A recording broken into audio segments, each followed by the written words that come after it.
The glass paperweight, a gift from Commissioner Reynolds for saving the company during last year's compliance crisis, shattered against the wall as Monique from HR set the banker's box on my desk. I stared at the broken pieces, my palms still warm from where I'd gripped it seconds earlier. "She has an MBA. You'll understand," Monique said, not meeting my eyes as she gestured to the woman hovering in my doorway. The stranger wore a blazer that still had the store creases visible, her eyes already measuring the dimensions of my corner office. "I'm Brielle," she announced, extending a hand I didn't take. "Top of my class at Wharton. The board is excited about bringing fresh perspectives to regulatory compliance. 15 years. 15 years I'd protected this company from every agency that could shut us down. I knew the coffee preferences of every federal inspector. I'd attended the funerals of 2 regulators' parents. I'd built a compliance system that ran like clockwork while executives slept soundly. The nameplate comes off easily," Brielle added, already touching my door. "I have calligraphy skills. I can make a new one by tomorrow." Without a word, I opened my drawer and removed my leather-bound inspection journal, the one containing 15 years of personal notes on every regulator who'd ever walked through our doors. I placed it in the box alongside the family photos Monique was awkwardly gathering.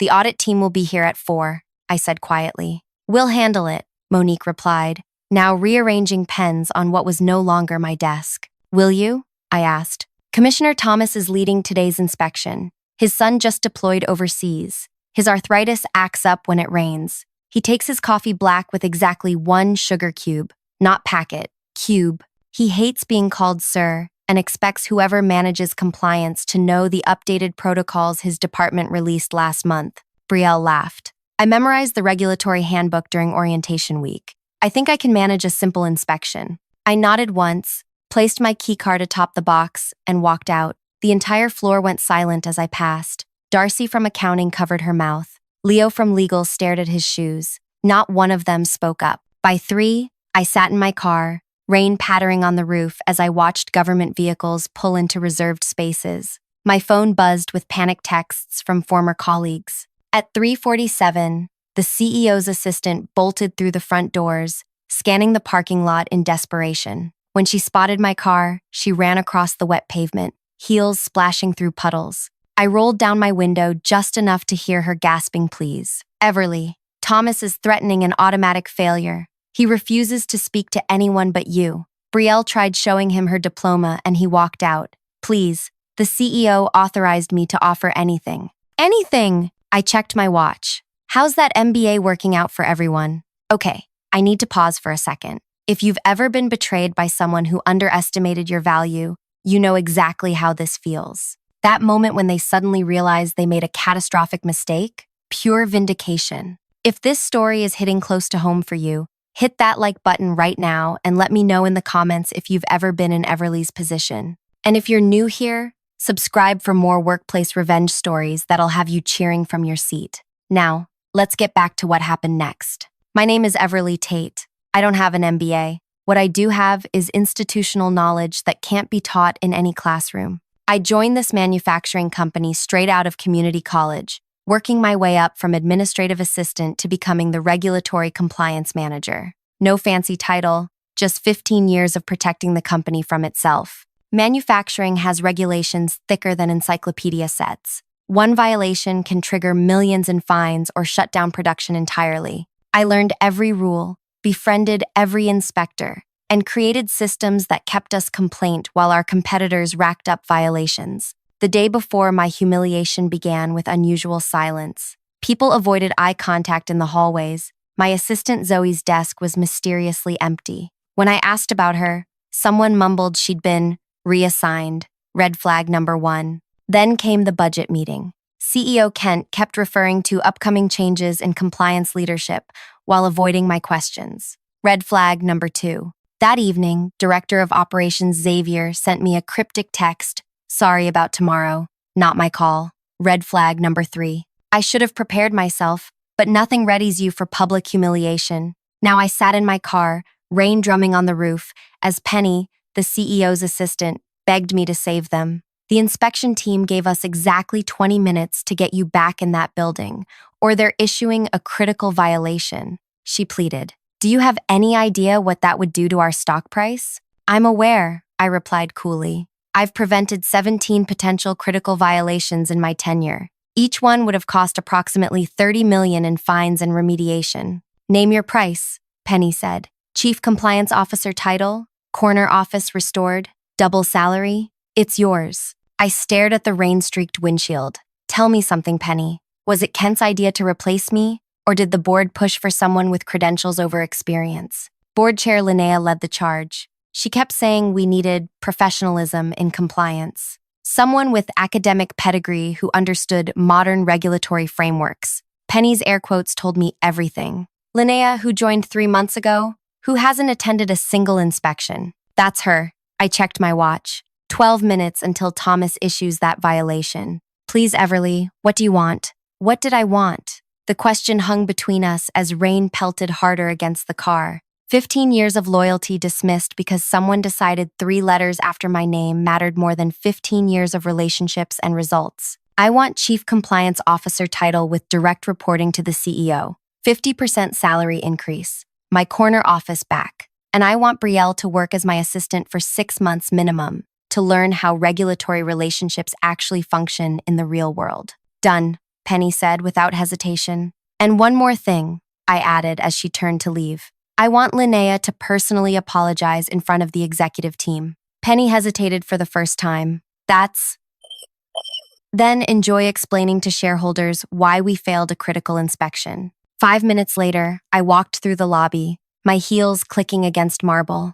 Executives lined the hallway, faces pale. Commissioner Thomas sat in the conference room, arms crossed, 2 junior inspectors beside him looking uncomfortable. The moment he saw me, his stern expression softened slightly. Cutting it close, Everly. Traffic, I replied with the hint of a smile. How's Jason adjusting to deployment? Calls when he can, says the food is worse than my cooking, which is saying something. His eyes shifted to where Brielle stood, clutching a binder with trembling hands. Your colleague here tried telling me the storage temperatures for chemical compounds had been adjusted in the new regulations. I nodded. They have been, Thomas. For Category 4 compounds only, and only after passing the additional stability testing your department approved last quarter. He raised an eyebrow, impressed. You've read the updates. I helped draft the public comments on them, I replied. For the next 3 hours, I guided Thomas and his team through every department. I introduced him to new staff, remembered details about his family, and ensured every regulation was not just met, but exceeded. Behind me, Brielle followed silently, watching as I navigated complex regulations, not through memorization, but through relationship. When Thomas finally signed off on the inspection, declaring us fully compliant, CEO Kent pulled me into his office.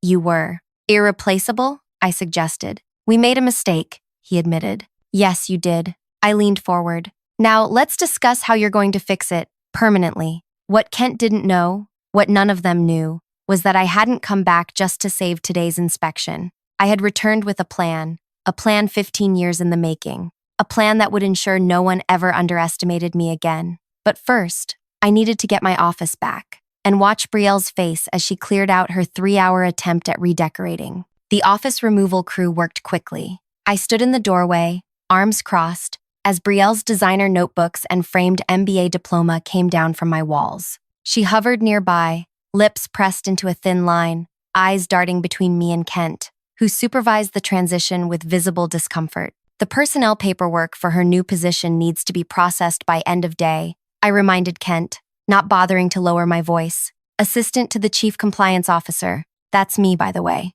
Kent nodded, avoiding Brielle's glare. HR is handling it now. When they finished, I walked into my restored office, ran my fingertips across the desk's familiar surface, and took my seat. Through the glass wall, I could see Brielle being shown to the assistant's desk outside my door, the same desk where I'd started 15 years ago. Poetic justice has a particular flavor. Sweet, but with an aftertaste that reminds you vengeance is never simple. I pulled out my laptop and began typing the email that would set everything in motion. The next morning, I arrived early. Brielle was already at her desk, typing furiously, hair perfectly styled despite the early hour. Good morning, I said pleasantly. I need you to compile inspection records from the last 6 quarters. Organize them by inspector, violation category, and resolution time. She looked up, the strain of forced politeness evident in her tight smile. I've already started reviewing the company's compliance history. I noticed several inefficiencies in your record-keeping system. I leaned against her desk. Did you? Fascinating. By the way, Commissioner Thomas called. He wants to discuss the upcoming pipeline inspection next month. He specifically mentioned remembering you from yesterday's meeting. Said something about appreciating your enthusiasm. The color drained from her face. What should I tell him? Nothing. I've already scheduled lunch with him. You'll join us to take notes. Oh, and he likes to test new team members on regulatory knowledge, so review section 47.3 of the new guidelines before then. I turned to enter my office, then paused. That section doesn't exist, by the way. Just seeing if you'd blindly follow instructions. Her face flushed with anger. I'm not an idiot, Everly. I graduated top of my class, and I've navigated 15 years of shifting regulations without a single major violation. Education and experience are different teachers. I softened my tone slightly. Look, I don't blame you for taking the position they offered. I blame them for not valuing what they had. Now we both have something to prove. For a moment, I saw confusion replace the hostility in her eyes. She'd expected a nemesis, not a mentor with an edge. That afternoon, Board Chair Linnea stormed into my office without knocking, her tailored suit as rigid as her posture. Behind her trailed Monique from HR, looking like she'd rather be anywhere else. This is unacceptable, Linnea snapped, waving a paper. You're demanding a formal apology in front of the executive team? Who do you think you are? I smiled pleasantly. I'm the person who prevented a critical violation yesterday that would have tanked our stock by at least 30%. Who are you again? Besides the person who nearly caused it? Her eyes narrowed. I've been brought in to modernize this company's leadership structure. Your reinstatement is temporary, I assure you. Is it? Let's test that theory. I opened my drawer and removed a folder. These are personal notes from every inspection I've managed for 15 years. Observations about inspectors' preferences, concerns, family details, things no handbook teaches, things no MBA program covers. That's company property, she stated, reaching for it. I pulled it back. Actually, it's not. I created this system on my own time. I built these relationships personally. And I've received 3 job offers since yesterday from competitors who understand the value of what I bring. She scoffed. Bluffing doesn't suit you. Check your email. I forwarded you the offers. I leaned back in my chair. Now, about that apology. Would you prefer tomorrow's executive meeting or should we call an emergency session today? 2 days later, I stood before the executive team, Brielle seated in the corner, taking notes as instructed. Linnea approached the podium with the stiffness of someone preparing for a root canal. I want to formally apologize to our Chief Compliance Officer, Everly Tate, she began, each word clearly painful. My decision to replace her was made without fully understanding the value of institutional knowledge and relationship management in regulatory compliance. It was a significant error in judgment that nearly cost this company millions. I nodded graciously, the picture of professional magnanimity. But inside, I knew this was just the beginning. Over the next 2 weeks, I methodically reclaimed my position. I took Brielle to every regulatory meeting, every inspector lunch, every compliance review. I showed her how to read the room when an inspector was concerned but not stating it directly. I taught her how to build trust with people who could shut down our operations with the stroke of a pen. Against my expectations, she was observant and quick. By the 3rd week, she had stopped mentioning her MBA and started asking thoughtful questions about relationship-based compliance management. Why did you thank Inspector Marlene for her thoroughness when she found that minor labeling issue? Brielle asked after one meeting. Shouldn't we want fewer findings? Marlene prides herself on attention to detail, I explained. By appreciating her thoroughness, I acknowledged her professional identity. She found something minor because she needs to document her value, but she overlooked 3 potential major findings because she trusts us to fix them before her next visit. Brielle's eyes widened with understanding. That's brilliant. They didn't teach us that at Wharton.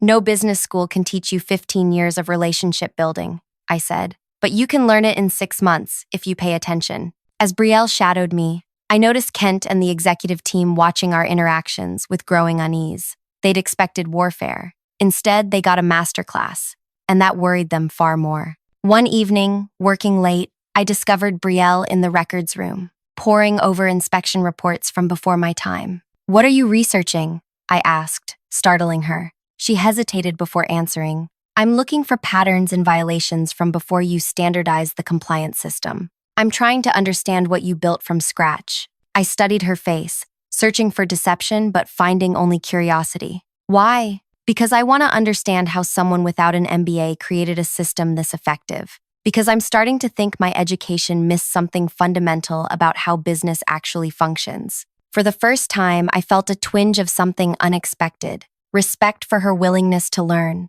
But I couldn't afford to soften. Not yet. Not before my plan fully unfolded. Come to my office tomorrow morning. There's a board meeting I want you to observe. The next day, I walked into the boardroom with Brielle trailing behind me. Board members shifted uncomfortably as we took seats along the wall. Agenda Item 3, CEO Kent announced, avoiding my gaze. Quarterly Compliance Report. I stood and distributed folders to each board member. You'll find our compliance metrics on page 1. 0 major findings for the 16th consecutive quarter. Page 2 shows competitor violation rates for comparison.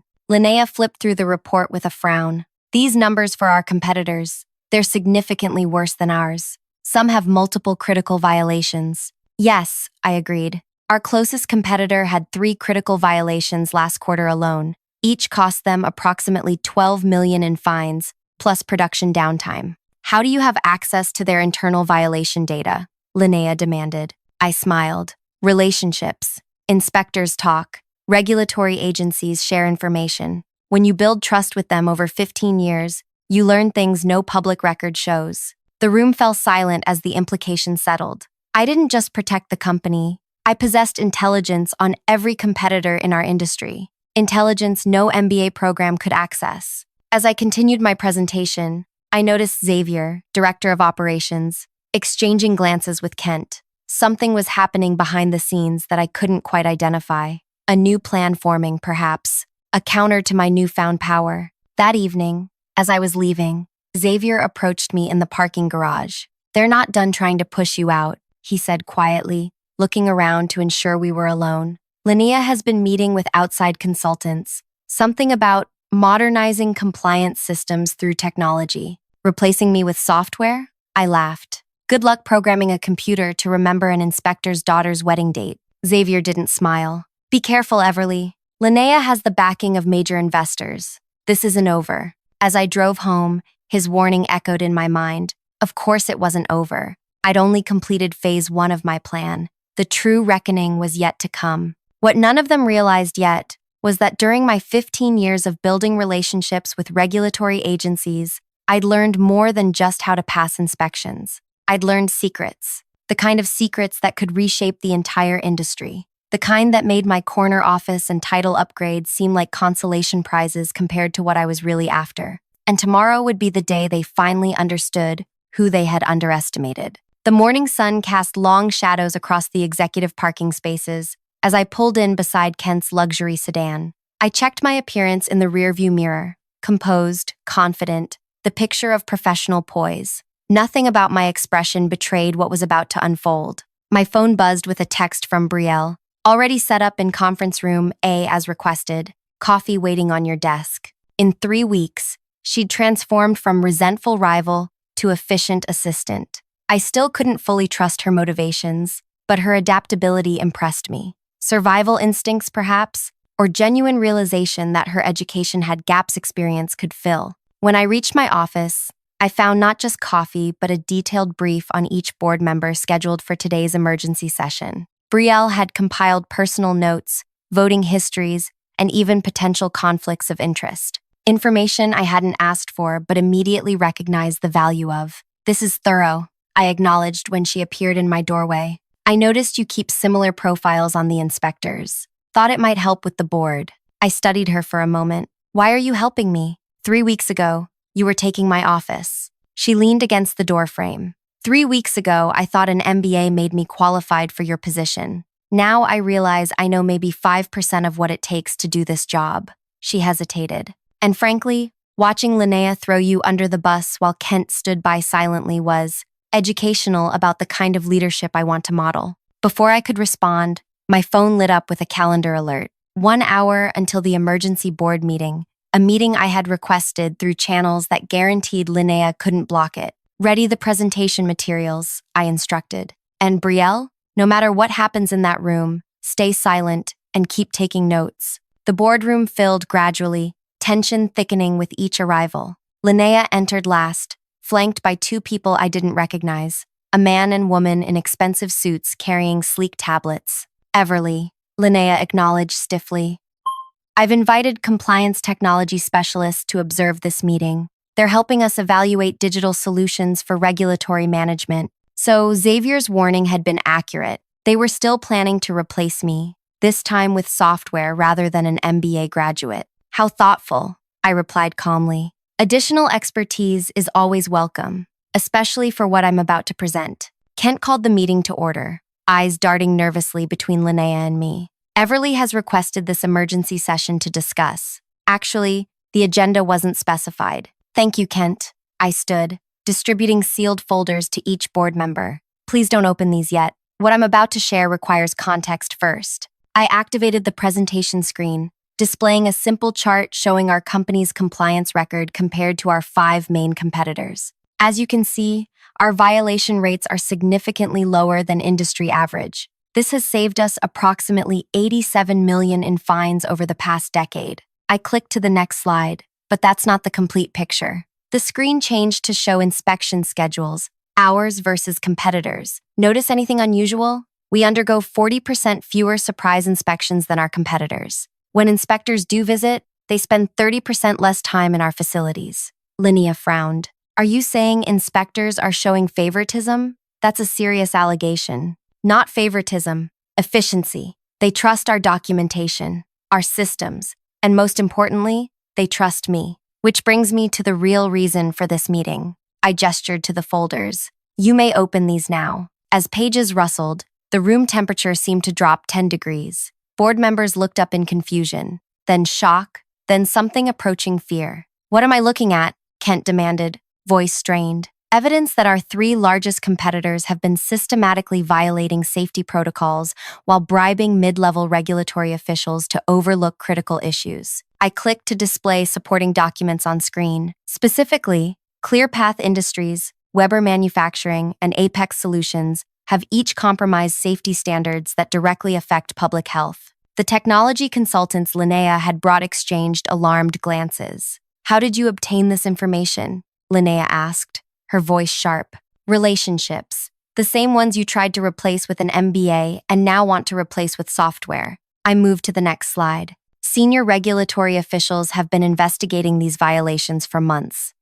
They've kept me informed because of the trust we've built. These companies will be facing charges within 30 days. The room erupted in overlapping questions. I raised a hand for silence. Our company has been offered 2 options. Option 1, become a witness in the federal investigation, sharing everything we know about industry practices. This would provide us immunity and potentially exclusive access to government contracts when our competitors face debarment. Kent leaned forward. And option 2, be investigated alongside them. Inspectors assume similar practices across competing companies. Without someone they trust vouching for our compliance, we'd be presumed guilty by association. Linnea's face had gone ashen. These are publicly traded companies. If what you're saying is true, their stock will collapse when this becomes public. Yes, it will. In approximately 27 days, according to the investigation timeline. I paused, letting the implications sink in. Which brings me to my proposal.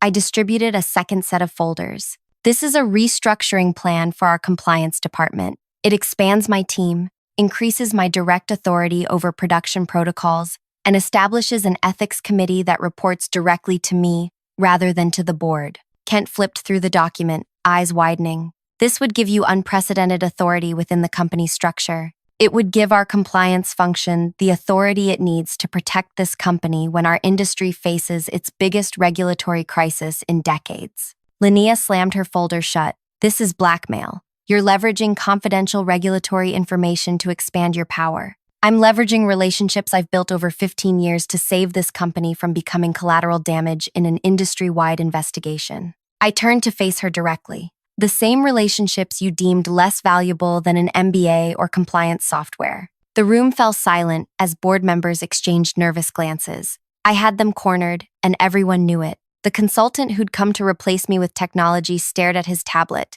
suddenly finding the screen fascinating. "We need time to consider this proposal," Kent finally said. "The Regulatory Commission meets Thursday to finalize the investigation parameters. They've asked for my testimony given my industry expertise. I gathered my materials. I'll need your decision by Wednesday. Until then, I'll be working with Brielle to prepare our potential testimony." As Brielle and I walked out, leaving stunned silence behind us, she whispered, "That was the most brilliant power move I've ever witnessed." Back in my office, I closed the door and finally allowed myself a moment of satisfaction. Phase 2 complete, but the real endgame was still coming. Wednesday arrived with Kent's capitulation. My restructuring plan was approved unanimously by a suddenly cooperative board.